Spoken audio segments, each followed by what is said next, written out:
आज के समय में ज्यादातर लोग यह कहते हैं कि हम जप नहीं करते, हम तप नहीं करते, हम यज्ञ नहीं करते, हमें पूजा पाठ के लिए समय ही नहीं मिलता। तो अब सवाल यह है कि क्या ऐसे लोग जिनके पास जप तप यज्ञ पूजा पाठ के लिए समय नहीं है, उनका आध्यात्मिक कल्याण संभव ही नहीं है? हमारे श्री गुरुदेव कहते हैं कि कुछ भी ना करो, जप न करो, तप न करो, यज्ञ न करो, बस सुबह शाम 2-2 मिनट की संध्या वंदन कर लो।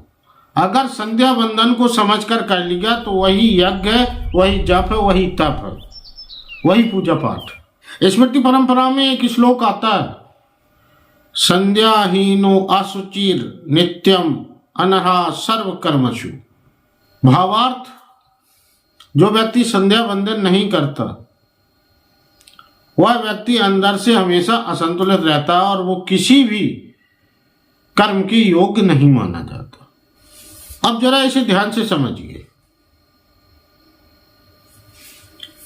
दिन में 2 बार प्रकृति ऐसी अवस्था में आती है जहां ना पूरा दिन होता है और ना पूरी रात, और तब मन भी ऐसी मध्य अवस्था में आ जाता है कि जहां ना वो पूरी तरह बाहर होता है और ना पूरी तरह भीतर। विज्ञान कहता है कि हर ऊर्जा एक तरंग के रूप में चलती है, यानी श्रृंग और गर्त की गति, ऊपर जाती हुई और नीचे आती हुई। अब इस गति में एक ऐसा बिंदु आता है जहां ना उत्थान होता है और ना पतन होता है, यानी श्रृंग और गर्त अवस्था के मध्य में, जिसे विज्ञान में साम्यावस्था कहा गया। अब ध्यान दीजिए, सुबह सूर्योदय के समय और शाम को सूर्यास्त के समय ऊर्जा ना तो शिखर पर होती है और ना अपने निम्नतम स्तर पर, यानी ना श्रृंग पर और ना गर्त पर। अब क्वांटम विज्ञान में इसी मध्य अवस्था को यूनिफाइड फील्ड कहा गया, जहां सारी शक्तियां संतुलित रूप में रहती हैं। इसकी हलचल ही वेव फंक्शन कहलाती है और बाद में वेव फंक्शन कोलैप्स होकर यह ब्रह्मांड, ये जगत बनती है। तो उस मध्य अवस्था को यूनिफाइड फील्ड कहा गया और वेदों में उसी मध्य अवस्था को ब्रह्म कहा गया। अब ध्यान देने वाली बात यह है कि यह अवस्था मनुष्य नहीं बनाता, यह अवस्था तो स्वयं प्रकृति बनाती है, स्वयं प्रकृति इस अवस्था में आती है। यह स्वतः ही दिन में 2 बार आती रहती है और ठीक उसी समय अगर मनुष्य शांत होकर बैठ जाए और उस मध्य अवस्था को अनुभव करे तो मन को साधना नहीं पड़ता, मन अपने आप संतुलन में आता है। ऊर्जा को ऊपर नहीं उठाना पड़ता, ऊर्जा अपने आप मध्य में स्थिर होती है। शास्त्रों में तो संध्या वंदन की विधियां बताई गई हैं, आचमन, प्राणायाम, मंत्रोपचार। अब जो शास्त्रीय विधि से संध्या वंदन करना जानते हैं वो उस विधि से करें तो श्रेष्ठ है ही, लेकिन जो कुछ भी नहीं जानते, अगर वो संध्या वंदन को, उस संध्या को, उस मध्य अवस्था को समझकर उसका अनुभव करते हुए 2 मिनट स्थिर होकर बैठ जाएं और इस प्रकार भी संध्या वंदन कर लें तो पूरा फल प्राप्त होता है।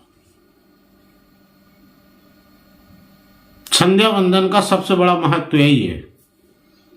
कोई भी यज्ञ जप अनुष्ठान बिना विधि विधान के पूरा फल नहीं देते, लेकिन संध्या वंदन वो अवस्था है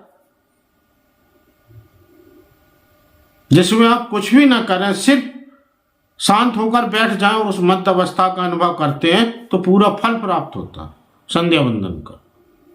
क्योंकि संध्या में कुछ किया नहीं जाता, संध्या में तो सब कुछ अपने आप होता है, बस उस मध्य अवस्था का अनुभव करना है और मन ही मन में उसका बंधन करना है। सरल है। शायद इसलिए हमारे श्री गुरुदेव कहते हैं कि कुछ भी ना होता हो, कुछ भी करने का समय ना मिल रहा हो आध्यात्मिक कल्याण के लिए, तो सिर्फ 2-2 मिनट सुबह शाम संध्या वंदन जरूर कर लो। यह सभी मानवों के लिए श्रेष्ठकर, सहज और सरल है। यानी संध्या वंदन कोई कठिन तपस्या नहीं, यह तो स्वयं प्रकृति द्वारा खोला गया आत्म कल्याण का द्वार है। अब यहां एक प्रश्न भी उठता है, अगर संध्या ऊर्जा की मध्य अवस्था है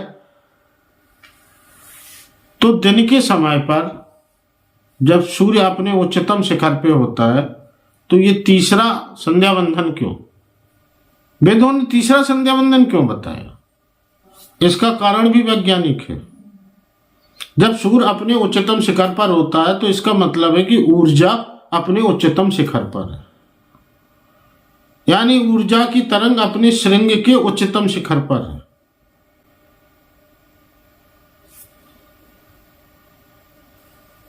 और इसी समय मनुष्य सबसे अधिक सक्रिय होता है, यानी विज्ञान की भाषा में कहें तो वेव फंक्शन अपनी पीक पर है।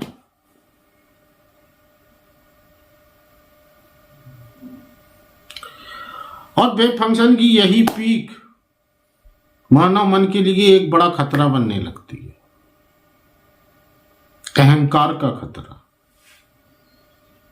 क्योंकि उस वक्त ऊर्जा उच्चतम अवस्था में है और मनुष्य की सक्रियता भी उच्चतम अवस्था में है। तो उस वक्त अहंकार, अनुभव होने का अहंकार, ज्ञान होने का अहंकार, कर्तापन का अहंकार, और मैं श्रेष्ठ हूं, यह अहंकार मन में उत्पन्न होने लगते हैं। इसलिए मध्याह्न की जो संध्या है वो अहंकार को संतुलित करने की संख्या, अहंकार के समन करने की संख्या, यानी ऊर्जा तरंग को वापस मध्य अवस्था में लाने की संध्या वंदन। इसलिए वेदों ने केवल मध्य को ही नहीं, शिखर को भी संतुलित करने की विधि बताई। तो मित्रों, यही कारण है कि वेदों की संध्या कोई समय नहीं, पूरी मानवीय चेतना का संतुलन तंत्र है। आप इस संध्या वंदन के बारे में क्या कहना चाहेंगे तो कमेंट जरूर कीजिए। मिलते हैं अगली वीडियो में। धन्यवाद।